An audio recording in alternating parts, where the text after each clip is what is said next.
नमस्कार। आप देख रहे हैं भव्यश्री न्यूज और मैं हूं आपके साथ आदित्य। जीके के इस एपिसोड में आप सबका स्वागत है। जैसा कि आपको मालूम है कि इस एपिसोड में हम आपके लिए मोस्ट इम्पॉर्टेंट क्विज जीके लेकर आते हैं। यानी कि इस वीडियो में हम आपके लिए ऐसा समान ज्ञान परोसते हैं, ऐसा जनरल नॉलेज हम यहाँ पे आपको दिखाते हैं जो हर एग्जाम के लिए जो है बिल्कुल इम्पोर्टेंट होता है। यानी कि जिसे वीवीआई जीके आप कह सकते हैं।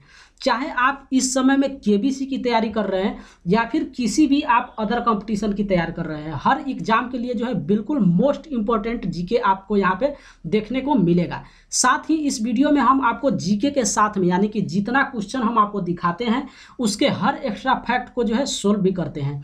इसका मतलब आप समझ सकते हैं कि जितना सवाल आप उस वीडियो में देखते हैं उससे कई गुना ज़्यादा जो है एक्स्ट्रा फैक्ट के साथ भी जो है जीके आप वहाँ पे पढ़ लेते हैं या फिर समझ लेते हैं। साथ ही साथ इस एपिसोड में यानी कि जीके के इस वीडियो में आपको यहाँ पे रटने की जरूरत नहीं पड़ेगी। बिल्कुल आपको सिर्फ यहाँ पे समझना है, रटना नहीं है। हम हर एक्स्ट्रा फैक्ट के साथ इतना आसान भाषा में आपको समझाते हैं कि आपको वहाँ पे रटने की जरूरत नहीं है। सिर्फ आप समझ लेंगे तो भी इसका आंसर जो है आपके माइंड में सेव हो जाएगा और इस तरीके से आपके माइंड में जो जनरल नॉलेज का ज्ञान है उसको आप काफ़ी ज़्यादा वहाँ पे बढ़ा सकते हैं। तो चलिए आज का जो जीके का एपिसोड है आज हम शुरुआत करते हैं। तो पहला सवाल आप स्क्रीन पे यहाँ देख सकते हैं। 1932 के सांप्रदायिक अवार्ड द्वारा किसे पृथक प्रतिनिधित्व प्रदान किया गया था? ऑप्शन ए मुसलमानों को, बी सिखों को, सी हरिजनों को और डी ईसाइयों को। तो इसका जो करेक्ट आंसर हो जाएगा वो हो जाएगा ऑप्शन सी यानी कि हरिजनों को। 1932 के सांप्रदायिक अवार्ड द्वारा हरिजनों को पृथक प्रतिनिधित्व प्रदान किया गया था। अच्छा, इससे कुछ फैक्ट यहाँ पे निकल कर आता है। इस फैक्ट को आप समझ लीजिए, काफ़ी इंपॉर्टेंट फैक्ट है ये। क्वेश्चन जितना इंपॉर्टेंट नहीं है उससे कहीं ज़्यादा इंपॉर्टेंट जो है इसका फैक्ट यहाँ पे निकलने वाला है, इसलिए इस फैक्ट को जरा आप ध्यान से समझ लीजिए। ठीक है, इस व्यवस्था को गांधी अंबेडकर समझौता द्वारा रद्द कर दिया गया था। किसको? 1932 के जो सांप्रदायिक अवार्ड हरिजनों का जो था उस व्यवस्था को गांधी अंबेडकर समझौता द्वारा क्या कर दिया गया था? रद्द कर दिया गया था। अच्छा, दूसरा सबसे बड़ा फैक्ट, गांधी अंबेडकर समझौता को जो है पूना पैक्ट कहा जाता है। ठीक है, कई बार यह क्वेश्चन पूछा भी गया है कि किस समझौता को जो है पूना पैक्ट कहा गया है या फिर गांधी समझौता को कौन सा पैक्ट कहा गया है या किससे संबंधित है। ठीक है, तो गांधी अंबेडकर समझौता को पूना पैक्ट कहा जाता है, ये आपको यहाँ पे याद रखना है। चलिए दूसरा सवाल आप यहाँ पे देखिए। माहेश्वर किस मराठा रानी की राजधानी थी? माहेश्वर किस मराठा रानी की राजधानी थी? तो इसका करेक्ट आंसर हो जाएगा ऑप्शन सी यानी कि अहिल्याबाई होलकर। माहेश्वर अहिल्याबाई होलकर रानी की राजधानी थी। ठीक है, अच्छा, अहिल्याबाई होलकर ने अपनी राजधानी जो माहेश्वर है उसको इंदौर में बनाया था। ठीक है, तो कई बार ये पूछा भी जाता है कि अहिल्याबाई होलकर ने अपनी राजधानी माहेश्वर कहाँ पर बनाया था। तो प्रतिभागी जो है मराठा सुनकर जो है वो कंफ्यूज करते हैं, इसलिए कंफ्यूज नहीं करना है। जो अहिल्याबाई है माहेश्वर अपनी राजधानी जो है इंदौर को बनाया था। ठीक है, किसको बनाया था? इंदौर को बनाया था। तीसरा सवाल आप यहाँ पे देख लीजिए। लिग्नाइट निम्नलिखित में से किस प्रकार का है? ऑप्शन ए चूना पत्थर, बी कोयला, सी लौह अयस्क और डी तांबा। तो आप लोगों में से काफ़ी सारे प्रतिभागी जो हैं इसका आप आंसर जानते होंगे। इसका करेक्ट आंसर हो जाएगा ऑप्शन बी यानी कि कोयला। लिग्नाइट जो है कोयला का एक प्रकार होता है। ठीक है, अच्छा, इससे कुछ इंपॉर्टेंट जो है फैक्ट यहाँ पे निकल कर आता है, वो आप सबसे पहले समझ लीजिए।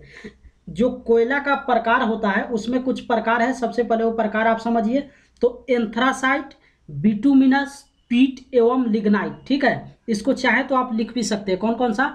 एंथ्रासाइट, बिटुमिनस, लिग्नाइट एवं पीट, ये चारों जो है कोयला का प्रकार है। ठीक है, अब इस चारों में से सबसे बड़ा फैक्ट जिस पे जो है क्वेश्चन पूछा जाता है, क्या पूछा जाता है कि सर्वोत्तम क्वालिटी का कोयला कौन सा होता है। ठीक है, सबसे उच्चतम क्वालिटी का कोयला कौन सा होता है? तो वो होता है एंथ्रासाइट। कौन सा होता है? एंथ्रासाइट। और इसलिए होता है क्योंकि एंथ्रासाइट में कार्बन की मात्रा जो है सबसे अधिकांशतः पाई जाती है। ठीक है, इसीलिए एंथ्रासाइट जो है कोयला का सर्वोत्तम क्वालिटी होता है और इसमें कार्बन की मात्रा 78 से 86% तक होता है, यानी कि 28 to 86%। ठीक है, तो सबसे सर्वोत्तम जो हो गया एंथ्रासाइट, लेकिन सबसे जो न्यूनतम होता है यानी कि लो ग्रेड का जो कोयला होता है वो होता है पीट।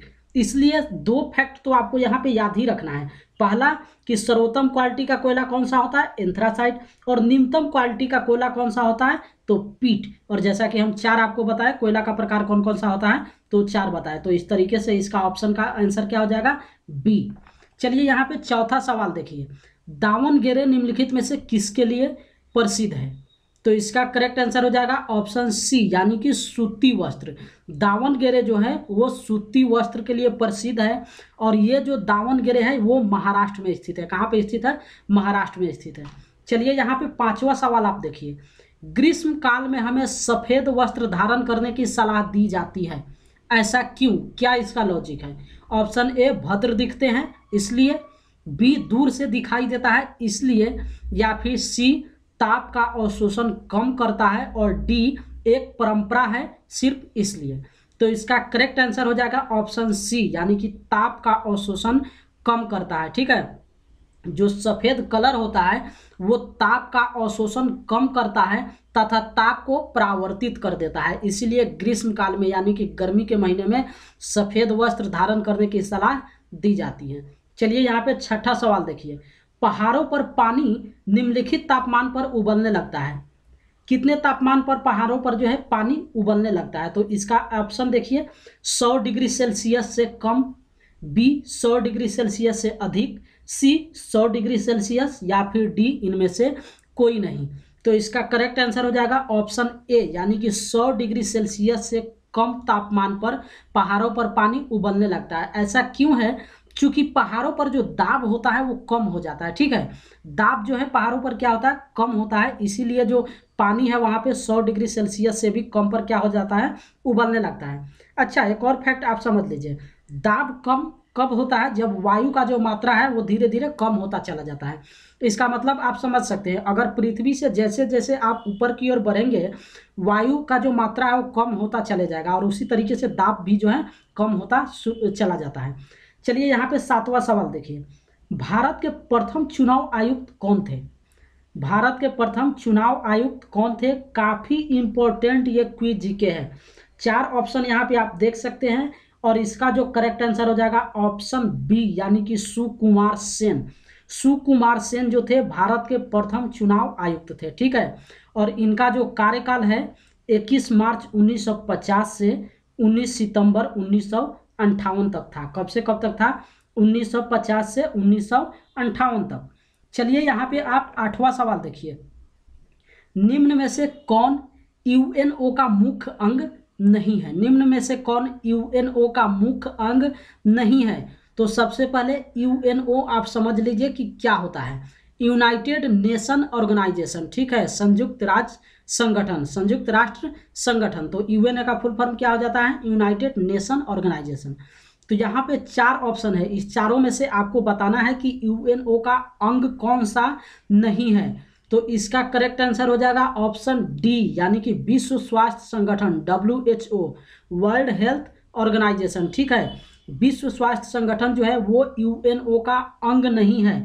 WHO जो है वो यूएन का एक विशिष्ट एजेंसी है। ठीक है, ये आप समझ लीजिए। तो बाकी 3 जो है ऊपर का वो यूएनओ का अंग है, लेकिन चौथा क्या है, यूएन का एक एजेंसी है, WHO। ठीक है, चलिए यहाँ पे 9वां सवाल देखिए, आईसीसी ने किस क्रिकेट खिलाड़ी को एक दिवसीय खिलाड़ी घोषित किया है।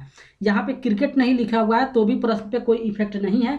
आईसीसी ने किस खिलाड़ी को एक दिवसीय खिलाड़ी घोषित किया है। Option A Chris Gayle, B Kane Williamson, C Virat Kohli, और डी MS धोनी।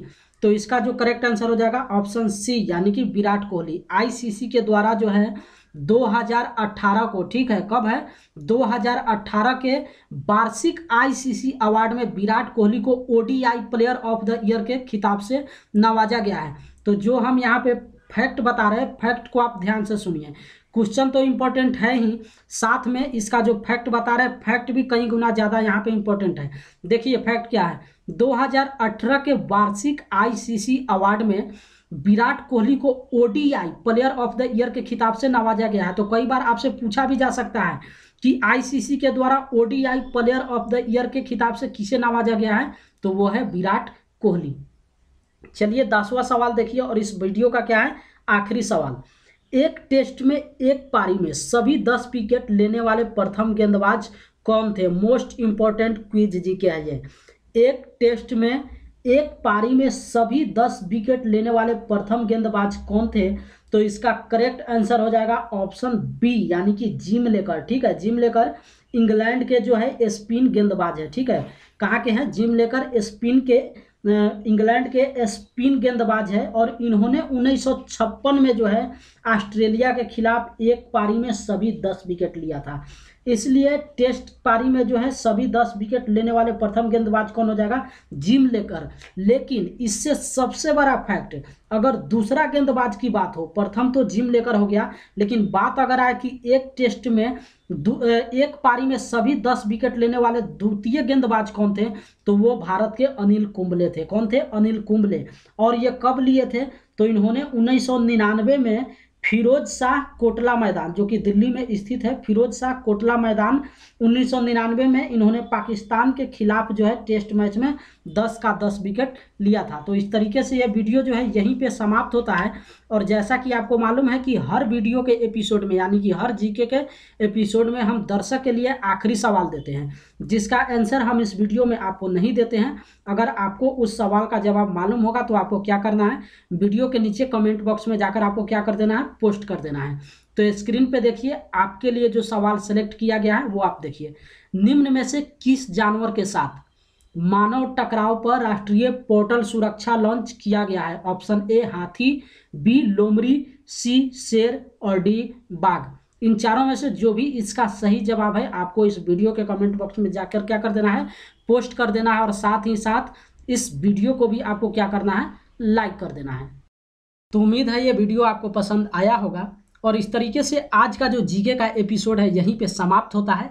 और प्रतिदिन जो है इस चैनल पे जीके का एक एपिसोड अपलोड किया जाता है, जिसको जाकर आप बिल्कुल वहाँ पे जाकर पढ़ सकते हैं, समझ सकते हैं और इस तरीके से आपके पास जो जीके का भंडार है उसको काफ़ी ज़्यादा वहाँ पे बढ़ा सकते हैं।